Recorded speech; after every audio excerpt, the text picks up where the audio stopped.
الحمد لله رب العالمين والعاقبة للمتقين والصلاة والسلام على نبي المرسلين وعلى آله الطيبين وأصحابه الطاهرين وكلهم أجمعين أما بعد فأعوذ بالله من الشيطان الرجيم بسم الله الرحمن الرحيم وقال الله عز وجل إن أول بيت وضع للناس للذي ببركة مباركا وهدى للعالمين فيه آيات بينات مقام إبراهيم ومن دخله كان آمنا وقال أيضا وإذ قال إبراهيم رب اجعل هذا بلدا آمنا وارزق أهله من الثمرات وقال الله عز وجل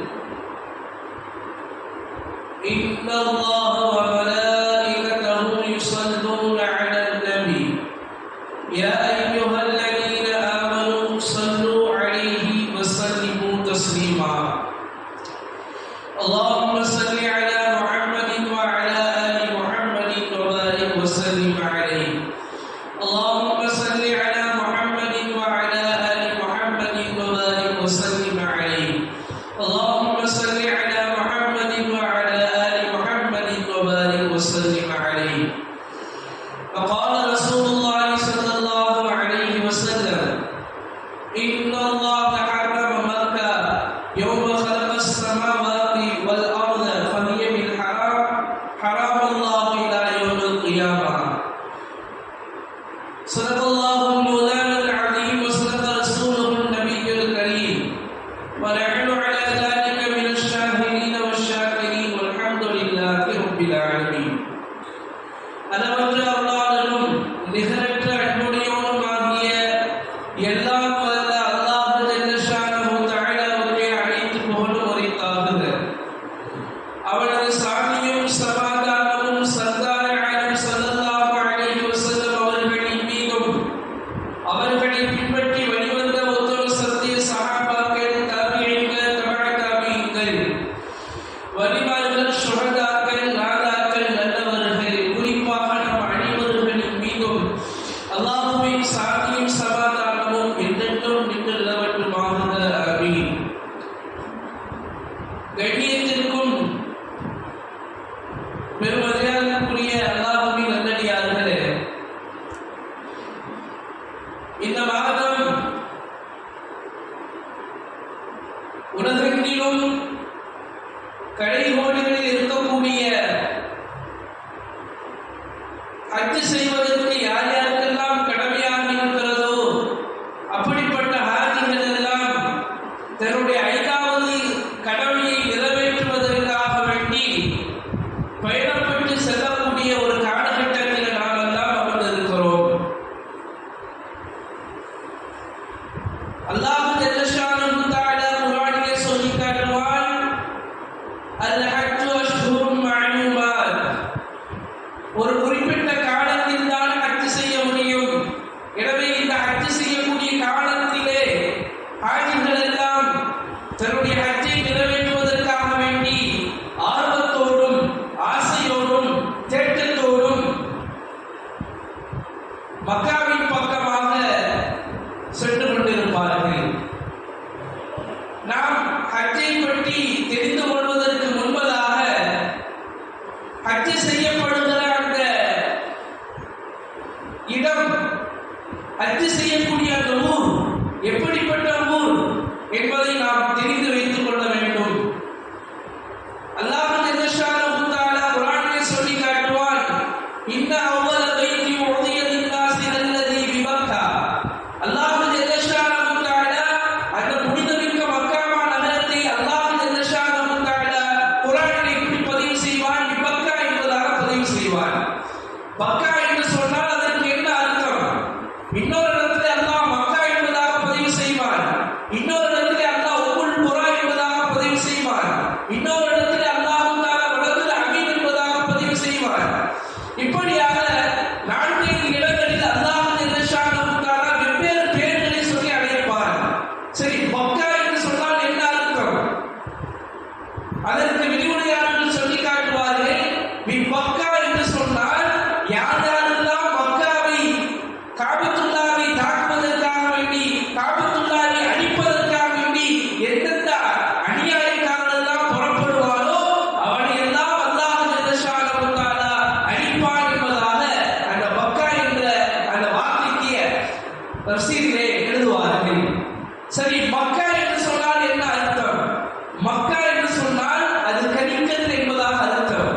எதை அது கரிக்கிறது என்று சொன்னால், பாவ கூட்டங்களை கொண்டு வரக்கூடிய மனிதனுடைய பாவங்களை எல்லாம் இந்த மக்கா நகரில் இருக்கிறது, அது அனைத்தையும் அழித்து, அது அனைத்தையும் கரித்து, அவரிடத்தில் பாவங்களே இல்லாமல் அவன் பரிசுத்தமான ஒரு மனிதனாக அந்த ஊரை விட்டு அவன் வெளியே வருகிற பொழுது, ஹதீஸில் கூட வருகிறது இல்லையா, எந்த மனிதன் ஹஜ்ஜை எந்த விதமான தவறுகளும் செய்யாமலும், எந்த விதமான ஆபாசமான பேச்சுகளும் நடத்தைகளும் செய்யாமலும் எந்த மனிதன் நிறைவேற்றுவானோ அவன் ஹஜ்ஜி செய்து வருகிற பொழுது, தன்னுடைய ஊரின் பக்கம் வருகிற பொழுது அவன் அன்று பிறந்த பாடங்களை கொண்டு ஆகலாம் என்பதாக நபி ஸல்லல்லாஹு அலைஹி வஸல்லம் அவர்கள் சொன்னது இந்த மக்கா என்ற பெயருக்கு உண்டான அர்த்தம் தான். அதாவது மக்கா இருக்கிறது, அங்கே சிதறக்கூடிய பாவத்தை அது கழித்து விடும், ஒன்றுமில்லாமல் ஆக்கிவிடும். சரி, உம்முல் குரா என்பதாக சொல்கிறார்கள், அதற்கு என்ன அர்த்தம்? நபி ஸல்லல்லாஹு அலைஹி வஸல்லம் அவர்கள் சொல்லுவார்கள், அல்லாஹ் ஜல்ல ஷானஹு தஆலா முதலில் உலகத்தை படைக்கிற பொழுது முதலாவதாக படைக்கப்பட்ட ஊர் இடம் என்று சொன்னால் அது மக்கா தான். இந்த மக்கா என்ற ஊரைத்தான் அல்லாஹ் ஜல்ல ஷானஹு தஆலா முதலிலே படைத்தார். பிறகுதான் மக்காவிலிருந்து தான் ஒவ்வொரு ஊர்களும் பிரிந்தது. எனவே அதற்கு இப்படியும் ஒரு பெயர் இருக்கிறது, உம்முல் குரா, நகரங்களுடைய தாய் என்பதாக அழைக்கப்படும், ஊர்களுடைய தாய் என்பதாக அழைக்கப்படும். ஏன் நபி ஸல்லல்லாஹு அலைஹி வஸல்லம் அவர்களை கூட உம்மி நபி என்பதாக சொல்லுவார்கள். ஏன் உம்மி நபி என்பதாக வருகிறது என்று சொன்னால், அந்த உம்முல் குரா என்ற அந்த வார்த்தையிலிருந்து வரக்கூடியதான் உம்மி என்று சொன்னால் அந்த ஊர் உடையவர், அதாவது மக்காவை நபி ஸல்லல்லாஹு அலைஹி வஸல்லம் அவர்கள் சார்ந்தவர் என்பதைத்தான் சொல்லுவார்கள். இவர்கள் உம்மி நபி என்பதாக கூட ஒரு அர்த்தத்தை சொல்லி காட்டுவார்கள். எனவே இந்த ஊரை பற்றி நபி ஸல்லல்லாஹு அலைஹி வஸல்லம் அவர்கள் சொல்லுகிற பொழுது சொல்லுவார்கள், அல்லாஹ் ஜல்ல ஷானஹு தஆலா இந்த மக்கா என்ற ஊரை படைக்கிற பொழுதே கண்ணியத்தோடு படைத்தார். இன்னல்லாஹ ஹர்ரம மக்கா, அல்லாஹ் தஆலா மக்காவை சங்கையானதாக, சிறப்புக்குரியதாக, சங்கை மிக்கதாக, மகத்துவம் மிக்கதாக அல்லாஹ் ஜல்ல ஷானஹு தஆலா மக்காவை ஆக்கினான். அதோடு மட்டுமல்ல, அது படைக்கப்பட்ட நாளிலிருந்து நபி ஸல்லல்லாஹு அலைஹி வஸல்லம் வருவதற்கு முன்பிலிருந்தே, நபி ஸல்லல்லாஹு அலைஹி வஸல்லம் அவர்கள் வந்ததற்கு பிறகிருந்தே, ஏன் மறுமை நாள் வரைக்கும் நபி ஸல்லல்லாஹு அலைஹி வஸல்லம் அதைத்தான் சொல்கிறார்கள், யௌம கலக்கஸ் ஸமாவாத்தி வல் அர்த் ஃபஹிய பி ஹராமின் ஹராமல்லாஹு இலா யௌமில் கியாமா. மறுமை நாள் வரைக்கும் அல்லாஹ் ஜல்ல ஷானஹு தஆலா மக்கா நகரத்தை புனிதமிக்கதாக ஆக்கி வைத்திருப்பான் என்பதாக சொல்லி காட்டுவார்கள். இது எப்படிப்பட்ட ஒரு நகரம்? ஹஜ்ரத் இப்ராஹிம் அலைஹிஸ்ஸலாம் அவர்களுடைய துஆ இருக்கிறது.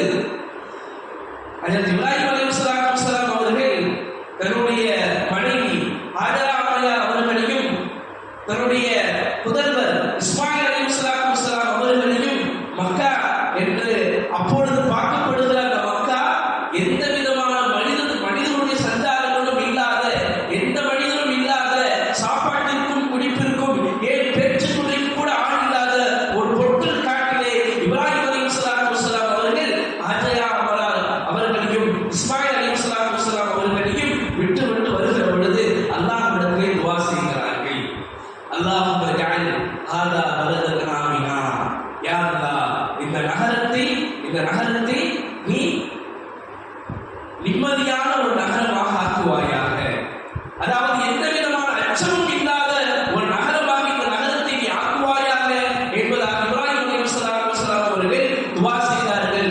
அதோடு மட்டுமல்லாமல் இரண்டாவதாக துஆ செய்கிறார்கள், வர்ஸுகாஹும் மினஸ் ஸமராத், யா அல்லாஹ் இவர்களுக்கு நீ கனிவர்க்கங்களை கொடுப்பாயாக. இப்ராஹிம் அலைஹிஸ்ஸலாம் அவர்களுடைய துஆக்களை அல்லாஹ் தஆலா அங்கீகரித்தார். பார்க்கிறோமா இல்லையா? இன்னைக்கு எல்லா விதமான பழங்களையும் நம்ம ஹஜ்ஜில் பார்க்கலாம், மக்காவில் பார்க்கலாம்.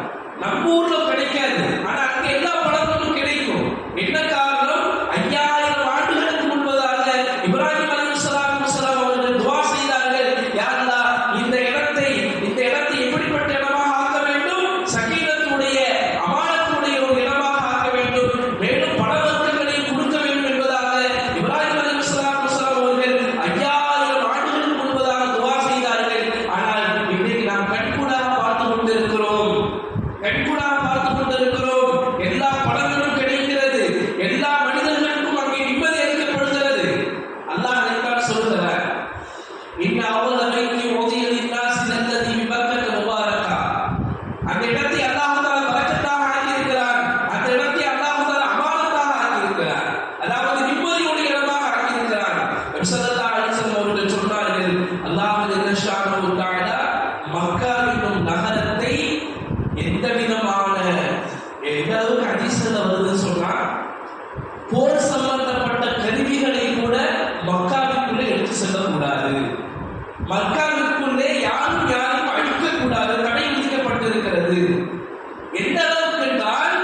தன்னுடைய தந்தையை கொலை செய்தவனை மக்காவிற்குள் பார்த்தால் கூட அவனை ஒன்றுமே செய்ய மாட்டார்கள். தன்னுடைய தந்தையை கொலை செய்த ஒருவர் மக்காவுல வந்துட்டா என்ன செய்ய மாட்டாங்க? எதுவுமே செய்ய மாட்டாங்க. எதுவரைக்கும் அவன் மக்காவை விட்டு வெளியில வர வரைக்கும் அவனை எதுவுமே செய்ய மாட்டார். மனிதர்களுக்கு அந்த இடத்தை அல்லாஹ் தஆலா பாதுகாப்பானதாக, மன நிம்மதியுடையதாக, அதோடு மட்டுமல்லாமல் வேட்டை பிராணிகளை அங்கே வேட்டையாடக்கூடாது, ஹராம். மக்காவுக்குள்ள வேட்டை பிராணிகளை வேட்டையாடக்கூடாது. இன்னும் புற்பூட்டுகள் ஏதாவது முளைக்கிறது என்று சொன்னால் அதை வெட்டி போடக்கூடாது. மேலும் கேட்டார்கள், ஒரு சஹாபி அப்பாஸ் ரலியல்லாஹு தஆலா அவர்கள் கேட்டார்கள், இத்தகீர் என்று சொல்லப்படக்கூடிய ஒரு புற்பூட்டுகள் வருகிறது, அதை எப்படி சொல்லலாம் செய்யலாம், அதை நாங்கள் பயன்படுத்தலாமா, அதை எடுத்துக் கொள்ளலாமா என்பதாக கேட்கும் பொழுது நபி ஸல்லல்லாஹு அலைஹி வஸல்லம் அவர்கள் அதற்கு மட்டும்தான் அனுமதி கொடுத்தார்கள். எனவே இந்த மக்கா இருக்கிறது, அது பாதுகாப்பான ஒரு நகரம். அல்லாஹ் ஜல்லஷானஹு தஆலா மக்காவின் மீது சத்தியமிட்டு இருக்கிறார். எப்படி தெரியுமா? வத்தி வஸ்ஸைத்தூன் வதூரி சீனின் வஹாதல் பலதில் அமீன்.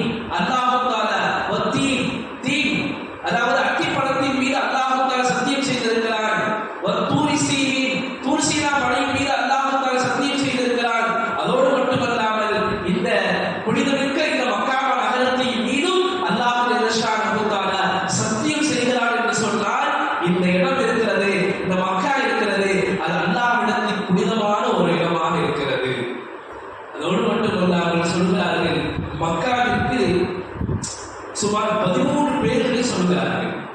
அதாவது ஒரு பொருளுக்கு அதிகமான பெயர்கள் வைக்கப்படுகிறது என்று சொன்னால் அதனுடைய மகத்துவங்கள் உயர்ந்து கொண்டே போவது என்பதாக அர்த்தம்.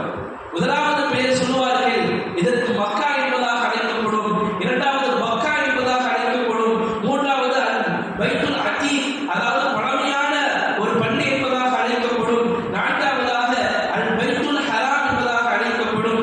ஐந்தாவதாக அல் பைத்துல் அமீன் என்பதாக அழைக்கப்படும். ஆறாவதாக உம்முல் குரா, தலைநகரனுடைய தாய் என்பதாக அழைக்கப்படும், தாய் நகரம் என்பதாக அழைக்கப்படும். ஏழாவதாக அல் காதிஸ், தூய்மையான நகரம் என்பதாக அழைக்கப்படும். எட்டாவதாக அல் முகத்தாஸ், தூய்மையாக்கப்பட்ட நகரம் என்பதாக அழைக்கப்படும். ஒன்பதாவதாக அல் ஹாதிமா, பாவங்களை போக்கக்கூடிய ஒரு இடம் என்பதாக அழைக்கப்படும். பத்தாவதாக அல் ராஸ், தலை என்பதாக அழைக்கப்படும். 12ஆவதாக அல் வின்யா என்று சொல்லப்படும். ஆறாவதாக காபா என்பதாக அழைக்கப்படும். இப்படியாக மக்காவினுடைய பெயர்களை அதிகமான பெயர்களை வைக்கக்கூடியதற்கு, அழைக்கப்படக்கூடியதற்கு காரணம் என்னவென்று சொன்னால், அந்த ஊரினுடைய மகத்துவத்தை தெரிவிப்பதாக இது இருக்கிறது. மேலான பெரியார்கள், சகோதரர்களே, மக்கா நகரம் இருக்கிறது, அது எல்லா நபிமார்களும் வந்த ஒரு இடம். மக்கா இருக்கிறது, அதற்கு ஆதித்த ஆதம் அலைஹிஸ்ஸலாத்து வஸ்ஸலாம் அவர்கள் சொர்க்கத்திலிருந்து இறங்குகிறார்கள். இலங்கையிலே, இந்தியாவிலே இறங்குகிறார்கள். இறங்கி மக்காவிற்கு செல்கிறார்கள் ஹஜ் செய்வதற்காக வேண்டி. சொல்லப்படுகிறது 70 ஹஜ்ஜுகள் அதற்கு ஆதம் அலைஹிஸ்ஸலாத்து வஸ்ஸலாம் அவர்கள் செய்திருக்கிறார்கள். அதோடு மட்டுமல்லாமல் அங்கே மக்காவிலே தான் அதற்கு ஆதம் அலைஹிஸ்ஸலாத்து வஸ்ஸலாம் அவர்கள் தன்னுடைய மனைவி அவ்வா அலைஹிஸ்ஸலாத்து வஸ்ஸலாம் அவர்களை சந்தித்தார்கள். மக்கா இருக்கிறது, அது ஒன்றும் சாதாரண நகரம் அல்ல. மக்கா இருக்கிறதே, அது நபி ஸல்லல்லாஹு அலைஹி வஸல்லம் அவர்கள் பிறந்த இடம். கடைசி நபி எல்லாரும் எதிர்பார்த்தார்கள். யூதர்கள் எதிர்பார்த்தார்கள், கிறிஸ்தவர்கள் எதிர்பார்த்தார்கள். ஆனால் அல்லாஹ் ஜல்லஷானஹு தஆலா தன்னுடைய கடைசி நபியை, தன்னுடைய பிரியக்கூடிய நபியை பிறப்பதற்கு, வளர்ப்பதற்கு தேர்ந்தெடுக்கப்பட்ட ஒரு புண்ணிய நகரம் தான் இந்த மக்காமா நகரம். அதோடு மட்டுமல்லாமல் இந்த மக்காமா நகரத்திலே தான் கடைசியாக இறக்கப்பட்ட குர்ஆன், வேதமான குர்ஆன் இருக்கிறது. அது இறக்கப்பட்ட இடம் ஹாரேகிரா என்று சொல்லப்படக்கூடிய அந்த மலையை தாண்டி நிற்கிற இடம்தான் இந்த மக்காமா நகரம். இந்த மக்காமா நகரத்தில் தான் அல்லாஹ் தஆலாவுடைய கடைசி, அல்லாஹ்வுடைய ஆரம்ப இல்லம் என்று சொல்லப்படுகிற மக்கா என்ற கஅபத்துல்லாஹ் என்ற ஒரு கட்டிடம், ஒரு பள்ளி, அது அல்லாஹ் ஜல்லஷானஹு தஆலா வைப்பதற்கு தேர்ந்தெடுக்கப்பட்ட இடம்தான் இந்த மக்காவாக இருந்து கொண்டிருக்கிறது. இந்த மக்காவிலே எல்லா முஸ்லிம்களும் ஒன்று சேரக்கூடிய ஒரு இடமாக இருக்கிறது இந்த மக்கா. அதோடு மட்டுமல்லாமல் அதற்கு இஸ்மாயில் அலைஹிஸ்ஸலாத்து வஸ்ஸலாம், அதற்கு இப்ராஹிம் அலைஹிஸ்ஸலாம்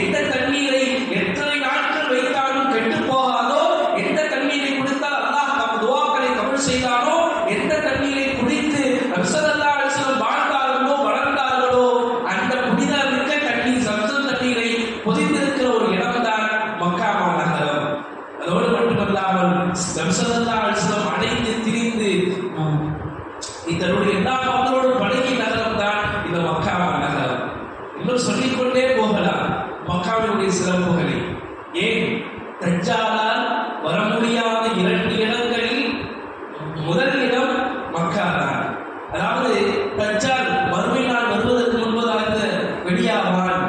வெளியாகி எல்லா ஊர்களுக்கும் செல்லுவான். சொல்லப்படுகிறதா அவன் என்னென்ன ஊர்களுக்கெல்லாம் செல்லுவானோ அதை எல்லாம் மட்டும்தான் அறிவான். ஹதீஸ்களில் இப்படி வருகிறது, அவன் 40 நாள் தங்கி இருப்பான், அல்லது 4 மாசம் தங்கி இருப்பான், அல்லது 4 வருஷம் 40 வருஷம், இப்படி எல்லாம் பல்வேறு விதமான ஹதீஸ்கள் வருகிறது. ஆனால் நான் கேட்பதாக வருகிறது, நபி ஸல்லல்லாஹு அலைஹி வஸல்லம் சொல்வார்கள், தஜ்ஜால் எந்தெந்த ஊர்களில் செல்லுவான் என்பதை அல்லாஹ் மட்டும்தான் அறிவான். ஆனால் தஜ்ஜால் நுழைய முடியாத 2 இடம் இருக்கிறது. ஒன்று, நாம் பேசிக்கொண்டு வருகிற இந்த மக்கா நகரம். புனித மக்கா நகரத்தில் தஜ்ஜால் நுழையவே முடியாது.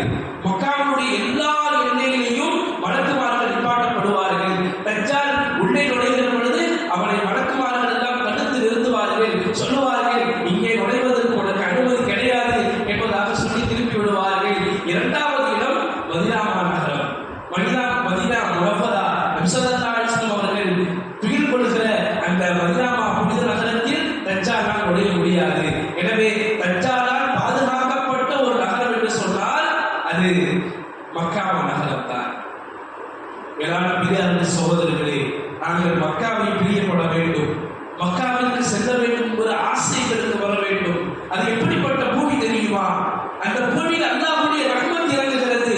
உலகத்தில் இருக்கக்கூடிய எல்லா பண்டிகளுக்கும் ரஹ்மத் பரக்கத் எங்கிருந்து வருகிறது என்று சொன்னால் அது முதலில் காபத்துல்லாவிலே இறங்குகிறது. காபத்துல்லாவிற்கு அடுத்துதான் எல்லா பண்டிகளுக்கும் அது பிரித்து கொடுக்கப்படுகிறது. எனவே எல்லா அமல்களும் பரக்கத்துகளும் இறங்கக்கூடிய ஒரு இடம் என்று சொன்னால் அது மக்கா நகரம் தான். துஆக்கள் எல்லா இடங்களிலும் கேட்கப்படுகிற துஆக்கள் அங்கீகரிக்கக்கூடிய இடங்கள் மக்காவிலே தான் இருக்கிறது. ஏன் முஸ்தலிஃபா மக்காவிலே தான் இருக்கிறது, மினா மக்காவிலே தான் இருக்கிறது, அரஃபா நபி ஸல்லல்லாஹு அலைஹி வஸல்லம் சொன்னார்கள், நான் துஆ செய்ய போகிறேன், யாராவது ஒரு முறைகளை துண்டித்து வாழ்ந்தால் இங்கிருந்து சென்று விடுங்கள், நான் துஆ செய்ய போகிறேன். அரஃபாவிலே நபி ஸல்லல்லாஹு அலைஹி வஸல்லம் அவர்கள் துஆவை பற்றி சொன்னார்கள். அரஃபாவிலே கேட்கப்படுகிற துஆ நிச்சயமாக அல்லாஹ்விடத்தில் அங்கீகரிக்கப்படும் என்பதாக சொன்னார்கள். அப்படிப்பட்ட அரஃபாவை பொதிந்திருக்கிற அடைந்திருக்கிற ஒரு இடம் தான் மக்கா நகரம். மக்கா நகரம் நபி ஸல்லல்லாஹு அலைஹி வஸல்லம் அவர்கள் அளவுக்கு அதிகமாக பிரியப்பட்டார்கள் மக்காவின் மீது. ஒரு கட்டத்தில் என்ன ஆயிடுச்சு சொன்னா, மக்கா காஃபிர்கள் எல்லாம் நபி ஸல்லல்லாஹு அலைஹி வஸல்லம் அவர்களை கொலை செய்ய வேண்டும் என்கிற ஒரு முடிவுக்கு வந்துட்டாங்க. கொலை செய்வதற்காக வேண்டி வீடு முழுவதும், அதாவது வீட்டுக்கு வெளியே சூழப்படுகிற நபி ஸல்லல்லாஹு அலைஹி வஸல்லம் இல்லம் வகி வருகிறது, நீங்கள் மதீனாவின் பக்கமாக இருந்து செல்ல வேண்டும் என்பதாக வகி வருகிறது. இரவோடு இரவாக நபி ஸல்லல்லாஹு அலைஹி வஸல்லம் அவர்கள் மக்காவிலிருந்து செல்கிறார்கள். நபி ஸல்லல்லாஹு அலைஹி வஸல்லம் அவர்கள் மக்காவிலிருந்து செல்கிற பொழுது மக்காவினுடைய கடைசி எல்லை வருகிறது. நபி ஸல்லல்லாஹு அலைஹி வஸல்லம் அவர்கள் மக்காவின் பக்கமாக திரும்புகிறார். மக்காவின் பக்கமாக திரும்புகிறார். கேட்டாங்க ஒரு தடவை நபி ஸல்லல்லாஹு அலைஹி வஸல்லம் அவங்க நௌஃபல் பின் வரக்கான ஒருத்தர் இருக்கிறார். அவங்க யாருன்னு சொன்னா கதீஜா ரலியல்லாஹு தஆலா அன்ஹா அவருடைய சிறிய தந்தை. அவங்க முன்னாடி இருக்கக்கூடிய வேதங்களை படிக்கக்கூடியவங்க, தௌராத்தை படிச்சவங்க. இப்ப அவங்கள்ட்ட நபி ஸல்லல்லாஹு அலைஹி வஸல்லம் அவர்களுக்கு வகி இறங்கியதை பத்தி சொல்லும் பொழுது சொன்னாங்க, நீங்க சொல்லக்கூடிய அடையாளங்களை பற்றி பார்க்கும் பொழுது நீங்க தான் கடைசி தூதர் தெரியுது. எனவே உங்களுடைய ஊர் மக்கள் உங்களை விரட்டுவாங்க. அப்ப நபி ஸல்லல்லாஹு அலைஹி வஸல்லம் ஆச்சரியமா கேட்கிறாங்க, என்னது என் ஊருக்காரங்க என்ன விரட்டுவாங்க, என் ஊருக்காரங்க என்ன விரட்டுவாங்க? அப்படி நபி ஸல்லல்லாஹு அலைஹி வஸல்லம் ஆச்சரியமா கேட்கிறாங்க. அந்த சொன்ன கேட்ட விஷயம் இப்ப நடக்குது. இப்ப நபி ஸல்லல்லாஹு அலைஹி வஸல்லம் அவர்கள் மக்காவினுடைய எண்ணிக்கை வர்றாங்க. வந்து நின்று ஊர் அப்படியே திரும்பி பார்க்கறாங்க, மக்காவை பார்க்கறாங்க. மக்காவிடத்துல பேசுறாங்க. என்ன பேசுறாங்கன்னு சொன்னா, மக்காவே, அல்லாஹ் ஜல்லஷானஹு தஆலா உலகத்திலேயே மிக சிறந்த ஒரு இடமாக உன்னத்தை ஆக்கியிருக்கிறார். மக்காவே, உலகத்திலே மிக சிறந்த இடமாக உன்னத்தை ஆக்கியிருக்கிறார். எனக்கு எல்லா ஊர்களையும் விட ரொம்ப அதிகமாக பிடித்தது உன்னதா. எனக்கு பிடித்த இடம் என்று சொன்னால் உன்னதான் எனக்கு பிடிக்கும். உன்னுடைய ஊர்க்காரர்கள் மட்டும் என்னை விரட்டலன்னு சொன்னா, மக்காவே, நான் உன்னிடத்துல தான் நான் இருந்திருப்பேன், ஒவ்வொருல தான் நான் இருந்திருப்பேன் என்பதாக நபி ஸல்லல்லாஹு அலைஹி வஸல்லம் உள்ளத்திலிருந்து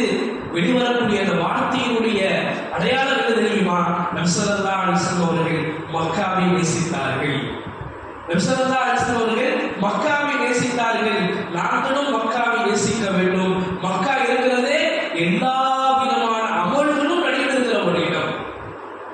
இப்ப நம்மோட ஹஜ் செய்ய முடியுமா? முடியாது. நம்மோட உம்ரா செய்ய முடியுமா? முடியாது. ஆனால் மக்காவிலே ஹஜ் செய்யலாம், மக்காவிலே உம்ரா செய்யலாம், மக்காவிலே நோன்பு வைக்கலாம், மக்காவிலே ஜகாத் கொடுக்கலாம்.